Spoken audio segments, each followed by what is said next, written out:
xildhibaano Soomaaliyeed in ayagoo baarlamaanka Soomaaliya hortiisa taagan in Itoobiya taageeraan horta waa wax aad nasiib darro ah kan waxaan uga tacsiyadeynayaa shacabka ummadda Soomaaliyeed dhawaqii ka soo yeeray xildhibaanada Koonfur Galbeed ay maanta ku ayideen siyaasadda Itoobiya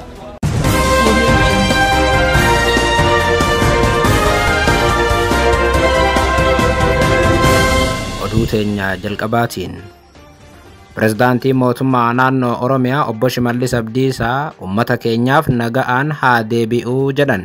Waraanni bilisummaa Oromootii fi mootummaan isaanii araaramuu akka qaban bulchaan Oromiyaa waamicha taasisan. Gabaasa guutuu dhageessu. Oduu itti aanuun Pirezidaantiin Soomaaliyaa Hassan Sheikh Mahamuud ajajoota waraanaa walga'ii ariifachiisaa waamuun dhaga'ame. Walga'iin tun erga atakaaroon Itoophiyaa fi Soomaaliyaa gidduutti hammaatee booda kan dhaga'amedha. Gama biraatiin guyyaa har'aa miseensonni paarlaamaa Soomaaliyaa lakkoofsaan guddaa ta'an waraanni Masrii akka Soomaaliyaa keessa hin sochoone uummanni Soomaalee akka ofirraa ittisu waamicha godhan. Miseensonni paarlaamaa Hassan Sheikh Mahamuudiin Moqdishootti wal qabaniiru. Bal'inaan dhageessu. Oduu biraatiin magaalaa Finfinneetti qabeenyi waajjiraalee mootummaa seeraan ala harka hooggantootaatti akka argamu mirkanaa'uun ibsame. Bal'inaan dhageessu. Oduu itti aanuun godina Boorana Bahaatti balaa tiraafikaa dhaqqabee lubbuun namoota 9 darbuun himame. Gabaasa guutuu ni dhageessu akka mooltan daawwattootaaf hordoftoota Anolee Global Media. Oduu odeeffannoo keenya galgala kanaa qabannee dhufneeti jirra. Odeeffannoo keenya ijoo isaa amma dhageessan guutuu isaa isin biraan geenya. Kallattumaan gara gabaasa bal'aattiin isin qajeelcha.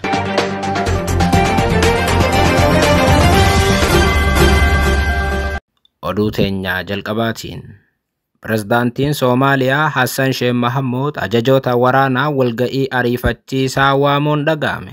Walga'iin tun erga atakaaroon Itoophiyaa fi Soomaaliyaa gidduutti hammaattee booda kan dhaga'amedha. Gama biraatiin guyyaa har'aa miseensonni paarlaamaa Soomaaliyaa lakkoofsaan guddaa ta'an waraanni Masrii akka Soomaaliyaa keessa hin sochoone uummanni Soomaalee akka ofirraa ittisu waamicha godhan. Miseensonni paarlaamaa lakkoofsaan hedduu ta'an mootummaa Soomaaliyaa Hassan Sheikh Mahamuud dura dhaabbataniiru. Ji'oota 8 xumurame kana atakaaroo hamaa keessa kan turanii fi amma gara waraanaatti deemaa kan jiran Itoophiyaa fi Soomaaliyaan daqiiqaatti wanti haarawni dhaga'amuu irratti argama. Keessumaa Moqdishoo irraa oduun amma ba'an biyyoota lamaan gara waraanaatti geessuu akka danda'an sodaatameera. 1977 Itoophiyaa weerartee 78 immoo ji'a 8 keessatti biyyee nyaattee Moqdishootti kan deebite mootummaan Soomaaliyaa ammas Itoophiyaa weeraruuf karoora waan qabdu fakkaatti. Tibbana akkuma beekamu erga muddamni Itoophiyaa fi Soomaaliyaa gidduutti hammaatee ji'ootaan booda xayyaarri waraanaa Masrii meeshaa waraanaa fe'attee Soomaaliyaa dhaqqabuun ni beekama. Erga xayyaarri waraanaa Masrii Soomaaliyaa dhaqqabee Itoophiyaanis deddeebi'iin muffii qabdu ibsaa jirti. Inumaa Itoophiyaan baha Afrikaatti waraanni hin eeggamne akka dhalatuuf Soomaaliyaan shoora olaanaa bahachaa jirti jechuunis himatteetti. Biyyi Masrii duraanuu Itoophiyaa akkamitti akka waraantu barbaadaa turtee fi yaaliiwwan hedduu gootee milkaa'uu fi didee amma ammoo waldiddaa Itoophiyaatii fi Soomaaliyaa daheeffattee Itoophiyaa dorsisuu irratti argamti. Waggoota dheeraaf dhimma hidha laga Abbaayyaa irratti Itoophiyaa waliin mormii keessa kan jirtu Masriin tibbana erga Abiyyi tarbaayinoota 2 hidha haaromsaa hojii eegalchiisanii biyyattiin hinaaffaan gubattee waraana ishee hunda hatattamaan fe'attee gara Moqdishoo galchiteetti. Achiin booda ammoo gara daangaa Itoophiyaatti siqsiteetti. Atakaaroon kun guyyumarraa gara guyyaatti hammaachuu hordofee Pirezidaantiin Soomaaliyaa Hassan Sheikh Mahamuud kan atakaaroo kana hammeessan guyyaa har'aa ajajoota waraanaa walga'ii ariifachiisaa waamuun himameera. Akka odeeffannoo Moqdishoo irraa bahe agarsiisutti Pirezidaantiin kun ganama har'aa naannoo sa'aatii 5tti walga'ii ajajoota waraanaa waliin gaggeessuu akka jalqabe ibsameeti jira. Walga'ii ajajoota waraanaa waliin Pirezidaantiin kun gaggeessan ifatti maal akka tahe gama waajjira pirezidaantiitiinis ta'ee gama isaaniitii wanti jedhame amma dura hin jiru. Ta'us garuu walga'ittiin dhimmuma atakaaroo ammaa irratti kan xiyyeeffatu akka ta'etu amanama.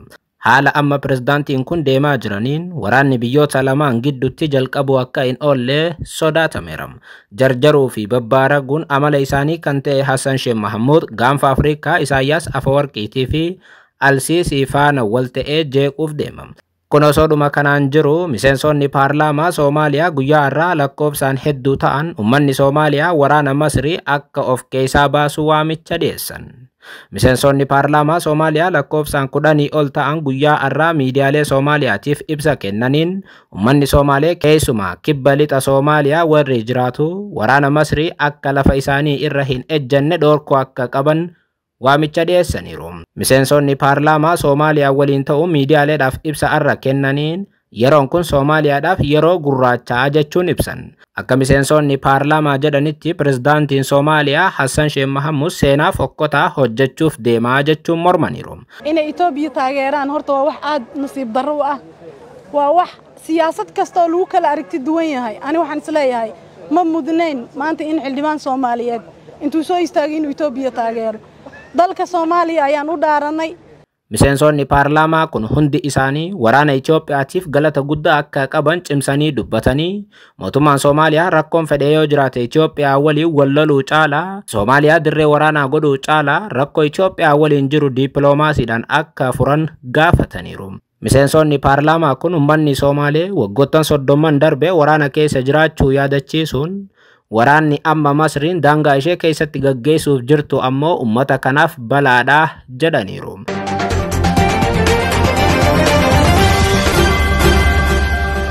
Oduu biraatiin pirezidaantiin mootummaa naannoo Oromiyaa obbo Shimallis Abdiisaa ummata keenyaaf naga'aan haa deebi'uu jedhan. Pirezidaantiin kun irreecha bara 2017 dhufaa jiru irratti ummanni keenya nagaa argachuu qabaa jechuun dubbatan. Obbo Shimallis Abdiisaa kana kan jedhan jala bultii kabaja ayyaana irreechaa bara 2017 ilaalchisuun ergaa gama miidiyaa hawaasaa isaaniitiin dabarsaniin ture. Jala bultiin kabaja ayyaana ulfoo ummata Oromoo irreecha bara 2017 kun yeroo waan dabarsine deebisne itti xiinxalluu fi haaromsa itti adeemsisnu ta'uu qaba kan jedhan obbo Shimallis Abdiisaa ayyaana ulfoo kabajuuf deemnu kanatti ummata keenyaaf naga'aan isaa haa deebi'u tokkummaan isaa haa itituus jedhan. Itti dabalees eegareen isaa wal hubannoo fi abdiin akkasumas ammoo imala badhaadhinaatiin haa tarkaanfatu jechuun kataban.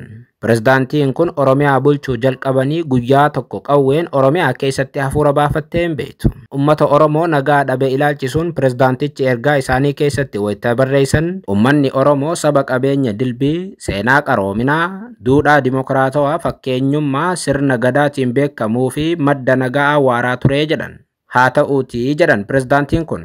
Cabiinsa adeemsa seenaa keessa isa mudateen horteewwan eenyummaa isaa kunneen irraa mulqamee ture jedhan.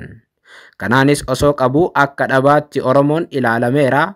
Abbaa ogummaa ta'ee osoo jiru akka dhankakkaatti, danda'aa ta'ee osoo jiru akka naafaatti, arjaa gootawwanii ta'ee osoo jiru akka doqnaatti, biyya miixatee ijaara keessatti akka ormaatti, arsaa qaaliin biyya tiikse keessatti akka humna diigumsaatii fi gantuutti ilaalameera. Oromoo irrattis duulameera jedhan pirezidaantichi. Dhidhima kana keessaa bahuun laayyoo hin turre kan jedhan obbo Shimallis Abdiisaa qabsoo sabaa sadarkaa arra irra jiruun gahuuf adeemsa hadhooftu ilmaan kumaaf kitila itti gabbaru eenyumtuu dhawaataaf dagachuu hin qabu jedhan. Qabsoo imala nuffisiisaa ummanni keenya lufee as gahe kana hubachuun kaayyoo qabsoo isaa sirnaan taliguun gulantaa qabsoon irra gahe akkasumas ammoo akeeka eegaree isaa ifatti beekuun dhimma murteessaadha jedhan obbo Shimallis Abdiisaa. Pirezidaantiin kun ergaa isaaniitiin qabsoon ummata Oromoo fedhii addaa olaantummaaf foolatu mirga addaa qobaatti goonfatu ummattoota obbolaa moggeessuu yookaan biyya miidhuu hin qabu jedhan. Haa ta'uutii duula hamaa keessa darbuuf kan dirqame mirga abbaa biyyummaa mulqame bilisummaa misoomaa fi obbolummaa dhugaa sababa gaafateefidha jedhan. Gama biraatiin gulantaan qabsoo sabaa adeemsa dheeraa kana booda amma maalirra akka jiru haalaan hubachuu fi shallaguun nu feesisaa jedhan.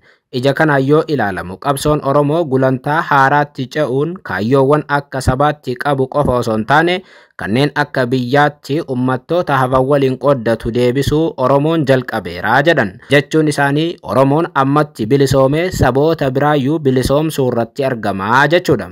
Kana kan jennu ragaa ashaaraa qabatamaa qabanneeti kan jedhan obbo Shimallis Abdiisaa qabsoon ummata keenyaa kaayyoo qaama eenyummaa isaa haqanqaaluun aadaa fi duudhaa isaa ciqilee mirga of ta'uu isaa sarbaa turerraa bilisoomee jira jedhan. qabsoo mirga abbaa biyyummaa akkasumas ammoo mirga siyaasaa hoggansa dinagdee isaa irratti dhabee ture deebifachuuf saamicha qabeenyaa isarratti taasifamaa ture hambisuuf taasisaa ture amma milkaa'eeraa jedhan. Walumaa galatti pirezidaantichi ergaa isaaniitiin Oromoon ammatti bilisoomeera, mirga abbaa biyyummaa argateera, kanaaf ammoo nagaatu isaaf hafe, nagaa deebisuu qabnaa jedhan.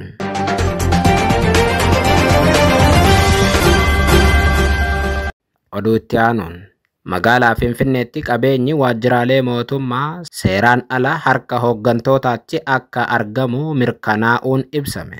Bulchiinsa magaalaa Finfinneetti qabeenyi waajjiraalee mootummaa seeraan ala harka hooggantootaatti akka argamu oodiitiin mirkanaa'uun isaa ibsameeti jira. Qorannoon oodiitii kun qabeenyi birrii miiliyoona 13tti tilmaamamu harka hooggantoota olaanoo irratti akka argamu mirkaneessu raadiyoon Shaggar gabaaseera. Bara baajataa xumurame kanatti lakkaawwii qabeenya dhaabbilee 269 irratti taasifameen qabeenyi birrii miiliyoona 24tti tilmaamamu irratti argamuunis eerameera. Kunis ammoo hooggantoonni olaanoon mootummaa saamicha waan raawwataniif akka ta'e eerameeti jira. Kana hordofee hooggantoota dhaabbilee qabeenyi irratti argame irratti tarkaanfii bulchiinsaatii fi seeraa fudhatamuun ibsameeti jira. Qabeenya irratti kanneen keessaa kan birrii miiliyoona 10.9tti tilmaamamu akka deebi'u taasifamu abbaan taayitaa bulchiinsa qabeenyaa magaalaa Finfinnee ibseeti jira.